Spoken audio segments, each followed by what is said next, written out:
Hi అండి, welcome to our channel smiley Jyothi. ఈ vlog అంతా శ్రీరామనవమి ఉత్సవాలండి. ఫస్ట్ శ్రీరాముడికి రాట వేయటం అనమాట. అయితే ఈసారి మా బాబా గుళ్ళో యాక్చువల్గా మా కాలనీలో శ్రీరామనవమి చాలా బాగా చేస్తారు ఎప్పుడు కూడా. అయితే ఈ సంవత్సరం ఏం చేశారంటే, ఎప్పుడు ఉత్సవమూర్తులనేమో మట్టి విగ్రహాలు అవే తీసుకునేవారు, కానీ ఈసారి ఏమో పంచలోహం విగ్రహమూర్తుల్ని తీసుకున్నారండి. ఉత్సవమూర్తులు తీసుకున్నారు. అవి చాలా సూపర్ అంటే సూపర్ ఉన్నాయన్నమాట. అందుకని ఇంకా ఈ సంవత్సరం చాలా గ్రాండ్గా సెలబ్రేట్ చేయాలని ఆటోమేటిక్గా మనం అనుకుంటాం, అయిపోద్ది కదండి. దేవుని కార్యక్రమాలు మనం ఏమి తలుచుకుంటే అవి సక్సెస్ఫుల్గా రన్ అయిపోతాయి. అలాగే రాముల వారికి రాట వేస్తారు కదా, ఆ రాట మొత్తం అప్పుడు జంటలు కూర్చుంటారు కదండి. కానీ అన్ని జంటలు రాలేదు. మా రవణన్నయ్య భారతీ వదిన వీళ్ళిద్దరే వచ్చారనమాట. వాళ్ళిద్దరి చేత ఫస్ట్ పూజది కానిచ్చి పందిరి రాటకి కావాల్సిన పూజలన్నీ కూడా పంతులు గారు చేశారనమాట. అదండి. అలాగే ఉత్సవమూర్తులు పంచలోహం తీసుకున్నారండి. ఆ ఉత్సవమూర్తులు అయితే ఎంత బాగా చెక్కారో, బెంగళూరులో ఆర్డర్ ఇచ్చారంట. చాలా అంటే చాలా బాగున్నాయి.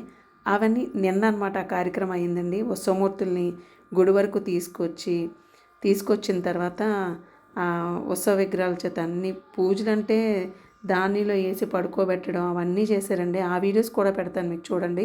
అలాగే ఈరోజు మార్నింగ్ ఏమో నీళ్ళతో ఫస్ట్ అభిషేకంలా చేసి తర్వాత పంచామృతాలతో అభిషేకాలు అవన్నీ చేశారండి ఉత్సవమూర్తులకి. ఆ కార్యక్రమాలన్నీ కూడా వీడియోలు పెడతాను, చూస్తూ ఉండండి మీరు. రేపు శ్రీరామనవమి ఉత్సవాలు కదండి, అత్యంత అంగరంగ వైభవంగా జరుగుతాయి. ఏ వ్లాగ్ కూడా మీరు మిస్ అవ్వకుండా చూస్తూ ఉండండి. షార్ట్స్ కూడా పెడతాను. రేపు కూడా చాలా బాగా అవుతుందండి. అందరికీ అడ్వాన్స్గా శ్రీరామనవమి శుభాకాంక్షలు అండి. అసలు మన రాముడు అంటేనే చాలు, అసలు రాముడిలా ఉండాలి. శ్రీరామచంద్రుని ఆదర్శ పురుషుడు అని కూడా అంటారు కదండి. అసలు శ్రీరాముని జీవితం నడిచిన తీరుని గమనిస్తే అదంతా ఒక విపత్తుల పరంపరగా అనిపిస్తుంది కదా. శ్రీరాముని ప్రత్యేకత జీవితంలో అతను ఎదుర్కొన్న పరిస్థితుల్లోనే లేదు, ఎదురైన విపత్తుల్లో అతను ఎంత ఉన్నతంగా నడుచుకున్నారన్న దానిలోనే అతని ఔన్నత్యం ఉన్నది. రామాయణం అంతా గమనించండి. అసలు శ్రీరాముడు అంతటి వాడే ఎన్నో బాధలు పడ్డాడండి. మన మనుషులకి కొంచెం బాధ వస్తే మనం ఎంతో ఇబ్బంది పడిపోతాం. శ్రీరాముడైతే అరణ్యవాసం చేశాడండి 14 ఏళ్ళు. అసలు అంతకన్నా మన కష్టాలు చాలా తక్కువ కదా. ఇలాంటి అంటే శ్రీరాముడి జీవితమే మనకి ఎగ్జాంపుల్ అనమాట. అతని జీవితం తలుచుకుంటే చాలు మన కష్టాలన్నీ కూడా తొలగిపోతాయి. ఏనాడో అతనిలో కోపం అన్నది మనం ఎప్పుడు చూడలేదు. రామాయణంలో ఎవరిని నిందించడం కూడా లేదు. అతను ఎన్ని సందర్భాల్లోని కూడా ఉదాత్తంగా హోందాగా నడుచుకునేవారు. అంటే యుద్ధం చేసేటప్పుడు కూడా రావణాసురుడితో అంతా హోందాగా ఉదాత్తంగా నడుచుకునే తీరే మనకి కనిపిస్తుంది శ్రీరామునిలో. ఎన్నో రకాలుగా జీవిత పరిస్థితులు చక్కదిద్దుకుంటూ ఉన్నా కూడా బాహ్య పరిస్థితులు ఎప్పుడో ఒకప్పుడు విషమించే ఆస్కారం ఉంటుంది. అంతే కదండి. మనకి ఇంట్లో అన్నీ బాగున్నాయి అనుకుంటాం, కానీ మనకు కూడా విపత్కర పరిస్థితులు ఒక్కొక్కసారి ఎదురవుతూనే ఉంటాయి. అలాంటి పరిస్థితులు ధైర్యంగా ఎదుర్కోవడం వివేకమైన జీవన మార్గం. అంతే కదా. శ్రీరాముడు అలాంటివన్నీ ఆ విపత్కర పరిస్థితులన్నీ కూడా ఎదుర్కొన్నారు. ఈ మహత్తర విజ్ఞత శ్రీరాములోనే కనిపిస్తుంది. మనిషి జీవితంలో ఎలా ఉండాలో, ఎలా నడుచుకోవాలో శ్రీరాముడు చేసి చూపించాడు. ఒక మనిషిగా జన్మించాక అతని వ్యక్తిత్వం ఎలా ఉండాలి, ఎలాంటి జీవితాన్ని గడపాలి, పెద్దలు తల్లిదండ్రులను ఎలా గౌరవించాలి, బంధుమిత్రులతో ఎలా ఉండాలి, ప్రజలతో ఎలా మమేకం అయిపోవాలి, కష్టసుఖాల్లో ఎలా ముందుకు సాగాలి అన్న వాటిని ఆచరించి చూపించిన వాడే మన శ్రీరాముడండి. ఆదర్శప్రాయమైన ఏ మానవ సంబంధానికైనా ఉదాహరణగా శ్రీరాముడే కనబడతాడు. శ్రీరాముడు దేవుడిగా కాక పరిపూర్ణ మానవుడిగా ప్రవర్తించి ఎన్ని కష్టములు వచ్చినను ధర్మగుణాన్ని వేడక లోకానికి ధర్మగుణాన్ని చాటి అతను ఆదర్శ పురుషుడు అనిపించుకున్నారండి. ఇదిగోండి శ్రీరాముల వారికి కూడా పందిరాట అన్ని గుళ్ళలోని కూడా వేస్తారండి. అలాగే మా కాలనీ సాయిబాబా గుళ్ళో లక్షవారం వేసామన్నమాట. అందరూ ఎప్పుడు కూడా నేను ఇలాంటి రాట మహోత్సవాలకి ఇంత జనాలు ఎప్పుడు కూడా వచ్చేవారు కాదు. ఒకరిద్దరు, ఒక 5గురు, ఒక 10 మంది ఉండి ఇలా చేసి వెళ్ళిపోయేవారు. కానీ ఈసారి మాత్రం అందరం వెళ్దాం, ప్రతి కార్యక్రమానికి వెళ్ళి చేద్దామని దృఢ సంకల్పంతో వెళ్ళి అన్నీ బాగా చేయడం జరిగిందండి. ఎప్పటి నుంచి అంటే శ్రీరాముల వారికి అప్పుడు పందిరాట వేయటం, అలాగే మన పెళ్ళిళ్ళకి కూడా మనం పందిరాట వేసుకుంటాం కదండి. ఇలా ఇంటి ముందర పందిరాట వేసుకొని అందులో నవధాన్యాలు అవన్నీ అక్కడ కింద ఆ డబ్బాలో వేసి అలాగే మట్టి అది వేసి ఇలా రాటేస్తారనమాట. ఆ నవధాన్యాల తర్వాత మొలకలెత్తి అవి బాగా విచ్చుకొని మొక్కల్లాగా వస్తే చాలా మంచిది అంటుంటారు. వాళ్ళు చాలా అదే దంపతులు ఇద్దరు కూడా దాంపత్య జీవితం చాలా బాగుంటుందని కూడా అంటుంటారు కదా. అలాగే శ్రీరాముడి వారికి పందిరాట అవన్నీ వేసి అలాగే అందరూ కూడా వచ్చి కొబ్బరికాయలు కొట్టడం ఇవన్నీ కూడా జరిగిందనమాట. శ్రీరాముడు అసలు ఎంత అల్లారు ముద్దుగా పెరిగినా సరే 14 ఏళ్ళు అరణ్యవాసం చేశాడండి. అసలు చూడండి, అంటే మనం ఎప్పుడు మన జీవితం ఎలా ఉంటుందో కూడా చెప్పలేం. ఒకసారి కష్టం వస్తుంది, ఒకసారి సుఖం వస్తుంది. సుఖం వచ్చింది కదా అని చెప్పి ఆ సుఖమే ఎల్లవేళలా ఉండిపోదండి. కష్టం వస్తే ఆ కష్టమే ఎల్లవేళలా కూడా ఉండిపోదు. కష్ట సుఖాలు ఉంటూనే ఉంటాయి. మనకి ఆ కష్టం వచ్చేటప్పుడు భయపడిపోతాం అనమాట. అమ్మో ఇంత కష్టం వచ్చింది కదా, అది ఎలాగా అని చెప్పేసి మనం ఎక్కువగా లోకుల కోసం ఆలోచిస్తూ ఉంటాం అన్నమాట.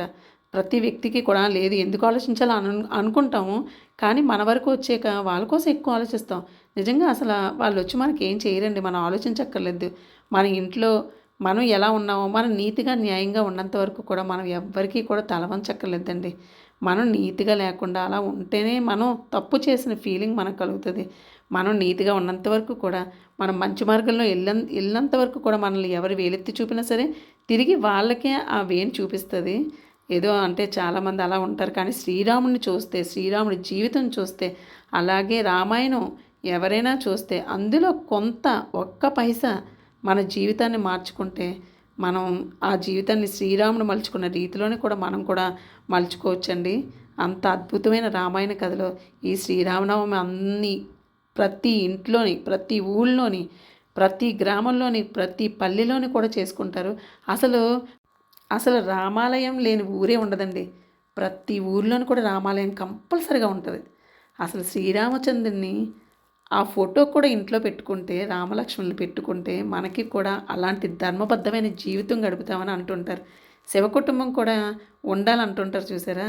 శివుడు, పార్వతి, కుమారస్వామి, ఆ వినాయకుడు వాళ్ళ నలుగురిలాగే మన జీవితంలో మనం కూడా అలాగే ఉండాలని నిజంగా దేవుళ్ళు వెలసారు. ఎందుకంటే మన మానవుల్ని మనం వాళ్ళ నుంచి మనం నేర్చుకోవడానికేనండి ఆ కథలు అవన్నీని. కానీ మనం అస్సలు ఫాలో అవ్వట్లేదు, కొంచెం కూడా ఫాలో అవ్వట్లేదు.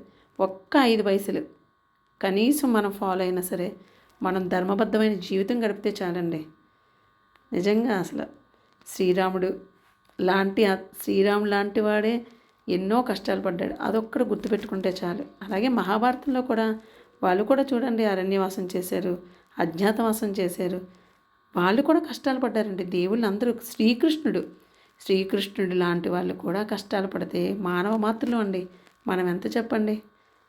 అవన్నీ కూడా మనం ఓర్చుకొని చక్కగా ఇలాంటి కార్యక్రమాలు అవన్నీ అటెండ్ అవుతూ నవ్వుతూ హాయిగా బ్రతికినంత కాలం కూడా అదండి. అలా రాటముహూర్తం వీడియో అనమాట ఇది. మీకు నచ్చేటట్టయితే సబ్స్క్రైబ్ చేసుకుంటారని అనుకుంటున్నాను. లైక్ చేయండి, కమెంట్ చేయండి. అలాగే వీడియోస్ ఇంకా పెడతాను. పంచామృత అభిషేకాలు చేసేటప్పుడు వీడియో తీయనివ్వలేదనమాట, తీయకూడదంట. ప్రాణప్రతిష్ఠ అది చేశారనమాట. అదే ఉత్సవమూర్తుల్ని ప్రాణప్రతిష్ఠ చేసి అవన్నీ ఎంత అత్యద్భుతంగా చేశారండి. అసలు చాలా బాగున్నారు ఉత్సవమూర్తులు కూడా. శ్రీరాముడు, సీతాదేవి, లక్ష్మణుడు, ఆంజనేయ స్వామి, అబ్బా ఎంత అంటే అద్దరిపోయారు అనమాట. అంత బాగున్నారు అసలుకి. సూపర్ అంటే సూపర్ ఉన్నారండి. రామనామమే పలకండి, రామస్మరణ చేయగరండి. రామనామమే పలకండి, రామస్మరణ చేయగరండి. రామ రామ రామ సీత రామ రామ రామ రామ రామ రామ సీత రామ రామ రామ. నీ పాదుకలే పాలన చేసే త్రేతాయుగమున ఓ రామా, ధర్మానికి అవి దారిని చూపే నీవే రఘురామా. రామ రామ రామ సీత రామ రామ రామ. మాకు మా అన్నయ్య డబ్బులు ఇచ్చాడండి, ఆరతిస్తే మా అందరికీ డబ్బులు ఇచ్చాడనమాట, 1000 రూపీస్. అవేమో అన్నదానంకి ఉంచేయండి అని చెప్పాము, కానీ వాళ్ళు ఒప్పుకోలేదనమాట. మేము సీతాదేవికి ఏమో సారి తీసుకొస్తున్నామండి, అందులో ఈ డబ్బులు కూడా వేసేస్తున్నాం అనమాట. ఇప్పుడు సీతాదేవికి మేము సారి కొంటాం, వీడియోలు అన్నీ పెడతామండి. అవన్నీ చూడండి, మంచి మంచి వీడియోస్, షార్ట్స్ అవన్నీ వస్తాయి, ఏవి కూడా మిస్ అవ్వకుండా చూడండి. మా శ్రీనండి కష్టం అంతా ఈడిదే, చాలా బాగా చేస్తున్నాడండి. బాయ్ ఫ్రెండ్స్, నెక్స్ట్ వ్లాగ్తో మీ ముందుకు వస్తే బాయ్.